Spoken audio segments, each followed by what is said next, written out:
Alhamdulillahirabbil alamin.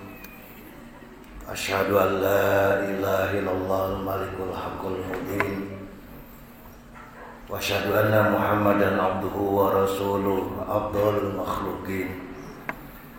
Allahumma shalli wa sallim ala sayyidil mursalin habibina wa syafi'ina wa maulana Muhammadin wa ali thayyibin at-thahirin wa ashabil muntajabina wa man tabi'ahum bi ihsanin ila yaumiddin, amma ba'd. Fa ya ayyuhal hadirun usikum wa iyaya bi taqwallah wa ta'atihi la'allakum tuflihun. Qala Allah ta'ala a'udzu billahi samil 'alim minasy syaithanir rajim. Rabbi shrah li sadri wa yassir li amri wahlul 'uqdatam min lisani yaqahu qoli. Hadirin ahli Jumat yang dimuliakan Allah, banyak anugerah kenikmatan yang diberikan Allah kepada kita. Mustahil kita sanggup menghitungnya dan juga tidak mungkin kita sanggup menyampaikan rasa syukur dengan sebaik-baiknya. Kenikmatan yang diberikan Allah kepada kita, di samping nikmat yang lain yang tidak kalah berharga, adalah kemampuan berbicara, berkomunikasi satu dengan yang lain. Kita tidak pernah merasakan nikmatnya bicara karena kita tidak pernah tidak bisa bicara. Tanya kepada mereka yang tidak bisa bicara, yang gagu dan lain sebagainya, mereka ingin seperti kita. Namun demikian, tuntunan Rasulullah Shallallahu Alaihi Wasallam bahwa bicara bukan hanya sekedar mengeluarkan kata-kata dan bahasa. Bicara nanti juga akan diminta pertanggungjawabannya di hadapan Allah. Apakah yang kita bicarakan, yang kita katakan itu sesuai dengan aturan Allah dan Rasulnya atau tidak? Buat kita yang beriman, buat kita yang muslim, bahwa bicara itu merupakan bagian daripada bukti apakah kita orang yang termasuk iman kepada Allah dan hari akhir atau tidak. Salah satu ciri bahwa kita beriman kepada Allah adalah bicara yang baik atau diam. Rasulullah bersabda, An Abi Hurairah radhiyallahu an, dari Abu Hurairah radhiyallahu an, anna Rasulullah sallallahu alaihi wasallam qala, sesungguhnya Rasulullah sallallahu alaihi wasallam telah bersabda, Man kana yu'minuna billahi wal yawmil akhir falyaqul khairan aw liyasmut. Barang siapa yang beriman kepada Allah dan beriman kepada hari akhir, falyaqul khairan aw liyasmut, maka bicaralah yang baik atau diam. Jadi kalau kita iman kepada Allah, iman kepada hari akhir, tidak boleh bicara kecuali bicara yang ada manfaatnya, bicara yang menyelamatkan, bukan bicara yang membuat orang lain madarat dan juga mencelakakan. Kemudian dalam hadis lain bahwa bicara itu sebagai salah satu tanda juga keislaman seseorang. Ketika ditanya man humul muslimuna ya Rasulullah, siapa itu orang muslim itu ya Rasulullah? Nabi bersabda, al-muslimu man salimal muslimuna min lisanihi wa yadihi. Seorang muslim adalah orang yang menyelamatkan muslim yang lainnya dengan lidah dan perbuatannya. Jadi ada dua hadis yang penting buat kita. Yang pertama bahwa kata-kata dan berbicara itu, satu adalah tanda keimanan kita kepada Allah. Yang kedua juga ditandai kita muslim atau tidak. Bicara kita menyelamatkan atau mencelakakan. Bahkan Rasulullah bersabda, salamatul insan bihifdil lisan, bahwa selamatnya manusia itu tergantung kepada pandai apa tidak kita memelihara pembicaraan kita. Ini barangkali yang selama ini, di akhir-akhir ini kita mengalami satu kekagetan budaya, satu kebiasaan yang baik, bahwa dalam budaya Sunda ada kata-kata alus basa goreng kubasa. Sekarang ini kaidah-kaidah budaya sudah dilewat, aturan agama pun sudah dilanggar. Pokoknya apa yang saya perlu ucapkan saya bicarakan. Sudah tidak lagi memperhatikan kaidah-kaidah bahasa, sudah tidak lagi menghiraukan apakah boleh atau tidak. Yang penting nafsu saya bisa mengeluarkan kata-kata dan memuaskan si jiwa saya. Jangankan kepada sesama muslim muslimat, kepada mereka yang bukan beragama, berbeda dengan kita, yang tidak seagama dengan kita sebut saja orang kafir. Kita tidak boleh melaknat dengan kata-kata yang tidak baik menurut ajaran agama. Disebutkan bahwa suatu saat disampaikan oleh Sayyidah Aisyah radhiyallahu anha bahwa ada sekelompok orang-orang Yahudi minta izin bertemu dengan Nabi. Kemudian begitu mereka masuk sekitar ke tempat Nabi, maksudnya tidak masuk ke rumah, di sekitar Nabi, apa yang mereka ucapkan kepada Rasul? Assalamu alaikum. Mestinya assalamu alaikum. Tetapi karena mereka sangat tidak suka kepada Nabi, assalamualaikum itu dipelesetkan assalamualaikum, yang artinya mampuslah kau. Kemudian tentu saja pendampingnya Siti Aisyah marah luar biasa.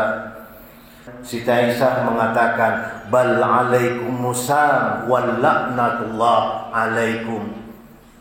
Kamu juga mampus dan laknat Tuhan bersama kamu. Kemudian Rasulullah bersabda, wahai Aisyah, sesungguhnya Allah mencintai kelembutan dalam segala urusan. Lalu Siti Aisyah berkata, tidakkah engkau ya Rasulullah mendengar ucapan Yahudi tadi, betapa menghina engkau? Kemudian jawab Nabi, sudahlah, tidak perlu ditambah. Sudah aku jawab tadi, waalaikum, kamu juga celaka, tidak ada tambahannya. Ini bagaimana Rasulullah memberikan contoh kepada kita, sekalipun terhadap mereka, orang-orang yang kita benci mungkin, atau juga orang yang berbeda dengan agama, laknatan itu tetap tidak dibenarkan. Kemudian ada contoh juga di dalam Al-Quran bagaimana Allah mengajari kita dengan budi pekerti yang mulia, seperti dicontohkan juga dalam Quran surat Thaha ketika Allah memerintah Nabi Musa dengan Harun supaya menghadap Fir'aun. Idhab ila Fir'auna innahu tagha. Pergilah kamu kepada Fir'aun, sesungguhnya dia telah melampaui batas. Quran surat Thaha ayat 24. Nabi Musa tidak langsung pergi, dia mohon petunjuk Allah, kemudian dia berdoa seperti yang tercantum dalam Quran surat Thaha ayat 25-28. Qala rabbi shrah li sadri wa yassir li amri wahlul 'uqdatam min lisani yafqahu qawli. Qala berkata, Rabb, ya Allah Tuhan kami, ishrah li, lapangkanlah bagiku sadri, dadaku, wa yassir li amri, dan mudahkanlah urusanku, wahlul 'uqdatam min lisani, dan lepaskanlah keluh kesah yang ada, kekakuan yang menimpa lidahku, yafqahu qauli, supaya Fir'aun paham apa yang aku sampaikan. Jawaban Allah dalam Quran surat Thaha ayat 44, faqula lahu, maka difirmankanlah, berbicaralah kamu wahai Musa dan Harun, faqula lahu, bicaralah kalian berdua lahu kepada Fir'aun qaulan layyina, dengan pembicaraan yang lembut. La'allahu yatadzakkaru aw yakhsha, mudah-mudahan dengan kelembutan itu mengingatkan dia dan membuat dia takut. Quran surat Toha ayat 44. Kita tahu dalam sejarah Fir'aun adalah orang yang paling durjana, orang yang luar biasa biadab. Bukan hanya orang yang durjana, di atas segala orang yang durjana adalah Fir'aun. Kalau yang lain tidak mengaku sebagai Tuhan, Fir'aun malah mengaku dirinya Tuhan.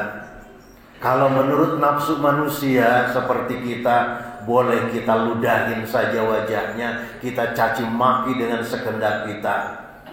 Tapi Allah memberikan tuntunan budi pekerti yang agung kepada kita, bahwa ucapan kita akan diminta pertanggungjawabnya nanti di hadapan Allah. Oleh karena itu Allah mengajarkan kepada Musa qaulan layyina, bicaralah kepada Fir'aun dengan lemah lembut. Fir'aun itu bukan sekedar kafir, murtad, zalim, dan luar biasa gelar-gelar yang ada pada dirinya. Kita boleh mencaci maki, menghujat dan sebagainya, tapi Allah tetap mengajarkan kita sebagai orang muslim yang mukmin, kita mengajarkan dengan tata krama, kata-kata yang sopan dan santun. Apalah artinya kita menyayi mereka, kata-kata juga menyayi mereka, berarti kita senilai Fir'aun. Ini pelajaran buat kita. Kepada mereka saja yang durjana seperti itu, kita harus mengatur tata kata dan etika, tata krama, ucapan dan pembicaraan kita. Apalagi sesama muslim. Hanya perbedaan paham, hanya perbedaan pandangan politik, hanya kadang-kadang karena kita merasa mulia sementara mereka dianggap orang yang penuh dosa, sehingga kita mengatakan sesuka hati kita. Padahal di hadapan Allah kita jangan dulu berbangga-bangga dengan pahala, belum tentu diterima oleh Allah. Dan buat kita juga yang penuh dosa, jangan kecil hati dan putus asa. Maghfirah dan rahmat Allah jauh lebih besar daripada dosa dan kesalahan kita. Mari kita kembalikan tata krama ini, mari kita kembalikan sopan santun ini sebagai manusia yang beradab, manusia yang berbudaya. Karena ciri muslim, ciri mukmin adalah bicara yang baik, yang mulia. Barakallahu li wa lakum fil Qur'anil azim, wa nafani wa iyyakum bima fihi minal ayati wa dzikril hakim, wa taqabbalallahu minna wa minkum tilawata innahu wasami'un alim. Wa qulu qouli hadza fastaghfirul azim innahu huwal ghafurur rahim.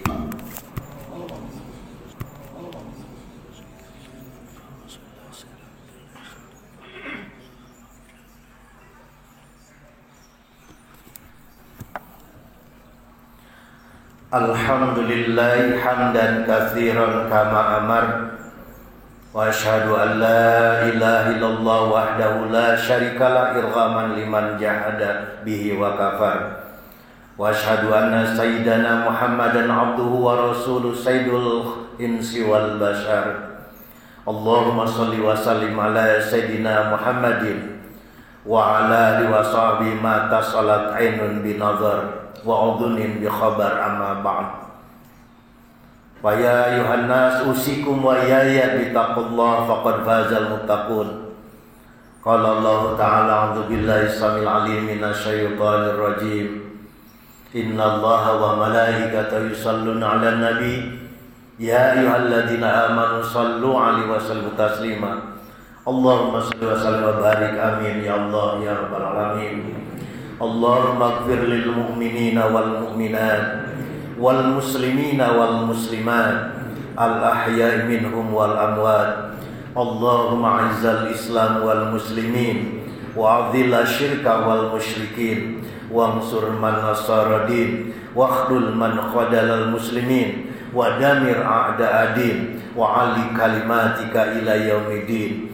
Allahumma adfanal bala wal waba wal zalazila wal mihana wa su'al fitnati wal mihana ma dhahara minha wa ma batan an baladina Indonesia khassa wa sairil buldanil muslimina amma innaka ala kulli syai'in qadir. Rabbana atina fid dunya hasanah wa fil akhirati hasanah wa qina adzabannar wa adkhilna jannata mal abrar ya aziz ya ghafar ya rabbal alamin.